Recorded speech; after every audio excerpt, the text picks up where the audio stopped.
Okay, this is David Witherspoon. I'm here. It's July the 24th, 2021, Saturday. Want to discuss, it's 3 o'clock p.m. I just want to discuss about life and how we can just learn how to put things as a whole, how things fit as a puzzle, and it's up to us to put the pieces together to make sure they fit. Everything happened for a reason. Everything have its purpose. It's up to us to find God's purpose and our purpose in life and what life has given us. Take the good with the bad and realize that all of that is equal to a sum of the whole. Learning how to take life, the good and the bad, the opposite, and we're going to just dissect that and show you how we can really make life so easy and much more pleasant and peaceful if you understand life. So, I was just thinking and just discussing. We're at the Lean Connection, and this is what we call Lean Connect. We're going to connect to the universe and to people that have like-minded. So welcome to Lean Connect, and your host is David Witherspoon.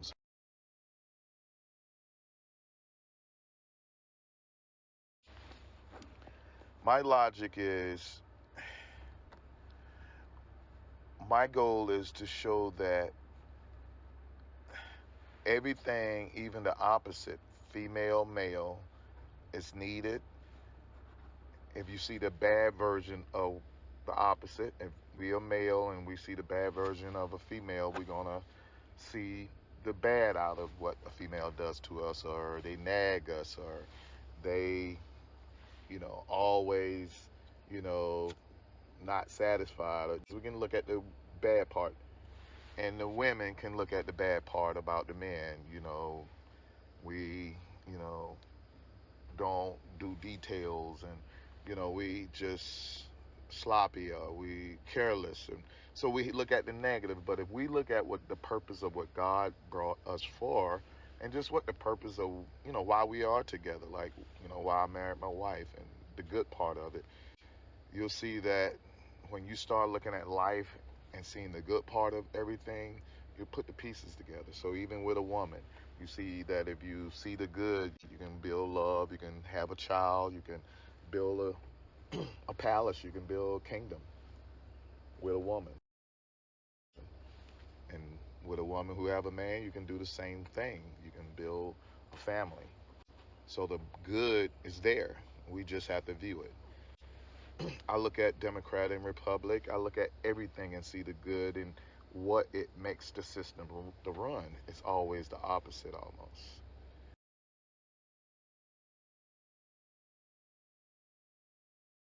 And what we have to look at,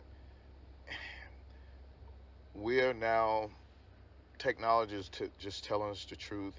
We know we have to get away from just having a religious mind and a Christian mindset, just as in a whole, but carry the Christian values, but not the foundation or the principles of how a man set it up. Like, you have to be a Baptist, and you have to go in these orders, and you have to be speaking tongues and stuff. What we have to realize that we follow the principle of Jesus Christ, that principle in the Bible, and follow it, having his like-minded. A lot of people try to read the Bible, and if you don't go in with his mind, then you're you're you're the evil spirit from the Bible. Because if you have an evil mind, your intentions is to try to find hatred or whatever, or divisive, or you know you're gonna find it. But if you go in there as a Christ like minded, being positive and just trying to find peace and harmony and love, you're gonna find all of that, and you're gonna get it from that Bible. So learning Jesus' principle is the key, not just being religion and being going to church, but finding his principle, mind, body, and soul. And that's the purpose of being a life coach.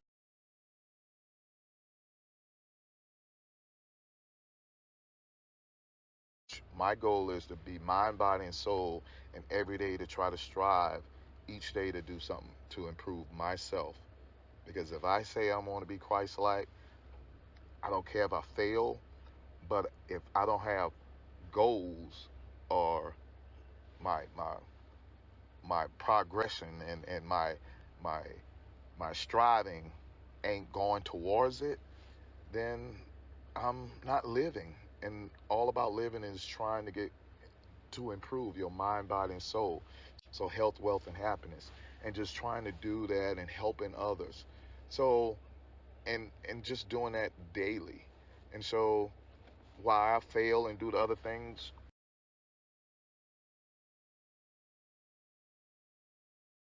I get better with those. But we just have to learn how to look at things, man. Like I've been thinking about how Christian and Muslim been fighting so long, and the difference of Christian and what they believe and Muslim beliefs. And what I did was just take away the titles, and I really look at the principle of what the purpose of what Christianity was and is, and the purpose of what Muslim and Islam is. And I look at it, and the purpose are identical. We're getting caught up into who say what, she say, but if we really follow and look at the principle of the purpose of the viewpoints, we have to look at paradigm shift and learning how to look at that. Everybody have different perspective, and the person who be able to see different perspective is a wise person, because therefore he know how to think and see the vision of other people. Had it just looked different every time you blink your eyes. So just because you say it's right that time, the other person may see a different way, and you have to learn how to be able to see different perspective, and that's life. And that's why we want you to explore and just go out to different parts of the country and just to see and be exposed to different mindset and different things. So learning that I broke down Christianity and just showing that we know Christianity, and I follow Jesus' principle, and I follow Christianity, and I follow the principle, and I follow what Jesus was, the Son of Man.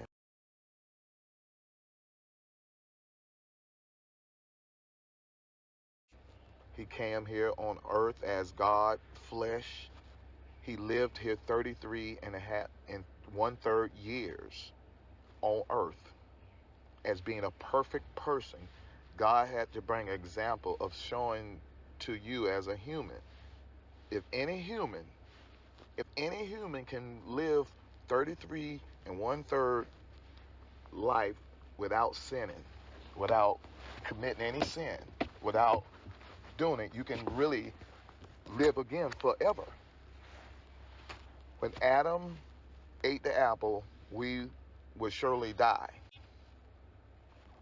But until Jesus came, he gave us a scapegoat. If we follow his principle, if we follow his ways, if we follow the way he eat, if we follow the way he's teaching, if we follow the way his thought pattern, if we just get out the way and allow him come in us for 33 and one third years of our life, so it can be whenever we get the Holy Spirit here, we accept Jesus Christ at this time, anytime for 33 and one third years, that we can manifest of being at peace and love and harmony for 33 and one third years, we can live forever. We can go on and live just like Jesus Christ.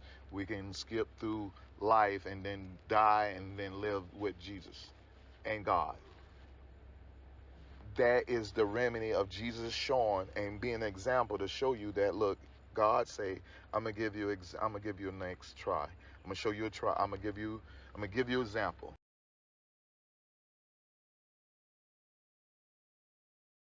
There's no way you can live life if you never saw an example of what my expectation is.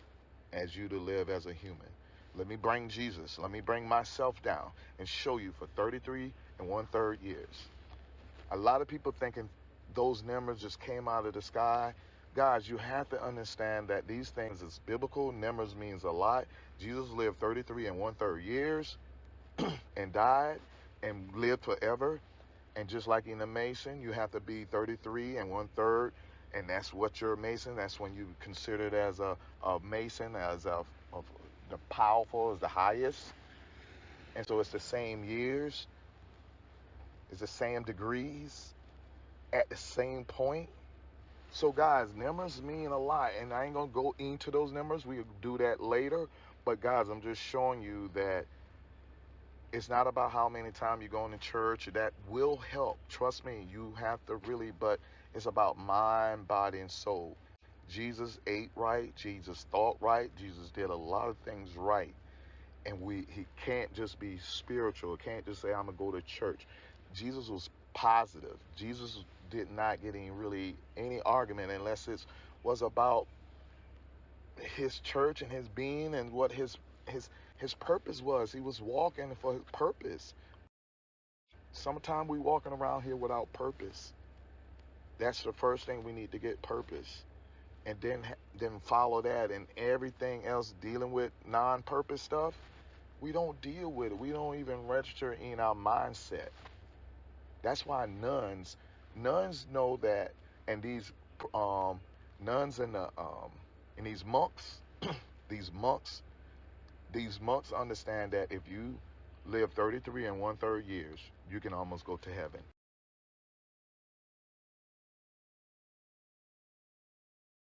So what they have is that they have a bunch of monks. If you saw I think that was um, that the Tyson thing when they had the sleepover and they kind of took the pill and what the crazy guy name was and the funny guy Zuckerberg or whatever. But that movie, the third one, when he went to the nun place, the monk place, because they went overseas and they had to go, and they went to a monk place and they didn't talk, and they found, they got the guy out of prison or jail, and they thought it was his homeboy or the boy, and it came out and was the old monk, and he did not talk. And they tried to find out where he stayed, but he did not talk. He did not say a word. He just lived his life. He did not talk. That's the highest being of almost saying, oh, this guy is almost trying to get to heaven now. He's trying his best to get to heaven. Why? Because he realized he tried not to sin.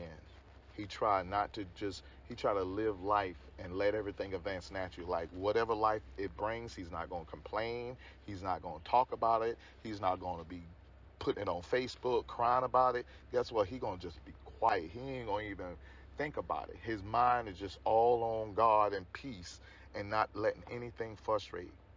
Because 80% of the time when you're going to sin, it's almost going to be from your tongue. When you talk, 80% of the time, negative stuff going to come out of it. Because what we see is negative, and we're going to come out of our mouth is going to be negative. So what monks realize, that if they be quiet, they've taken 80% of the chances that they ain't going to sin. Because when we talk, it's almost going to be negative stuff going to come out of our mouth unless we tame our tongue. It has to be tamed. And that's what monks realize, that they be quiet. So it's about being positive, guys.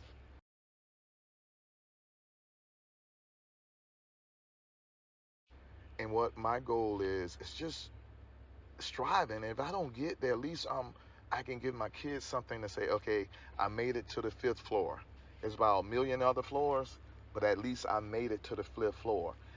I got my personal training. I learned how to know carbs and know that that's really bad. So I'm gonna teach that. So kids, I need you to carry on the torch, and then now understand what else is new, what else is killing us, or what other thing you can find out about personal training or nutritionists that can help us survive this world. And not only that,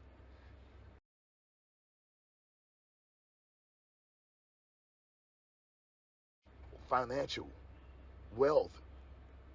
somebody in our family, your family, somebody, let's go and try to branch out franchisers. You know, people who building franchising, you have to be a franchise.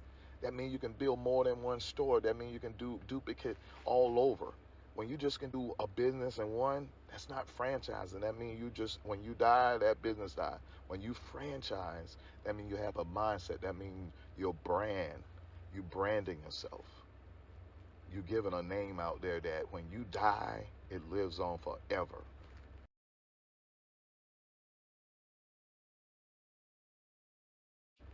Walmart has the biggest brand, but Bill Walton died in 91. He never saw Super Walmart. He never saw Super Walmart. Kmart, Sears, all of them was all top of him. Walmart was the lowest one. They were like big lots now. He died then when they were big lots. But he gave a mission and had a vision statement and had his brand, his logo, and he had everything. He pushed that. And when he died, the company kept on moving. And you have to have a vision and everything. So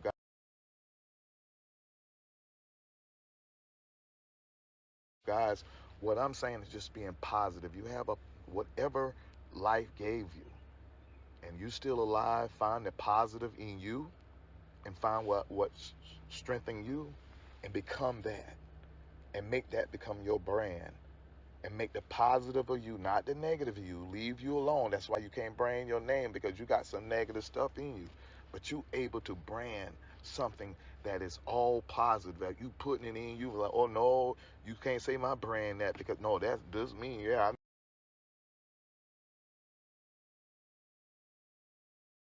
my brand just started 3 years ago, and this all what the brand bring. Don't come here with my brand is about silver spoon. I want to treat y'all with silver spoon, that you had a silver spoon in your mouth, that you deserve that, to feel like you had a silver spoon in your mouth.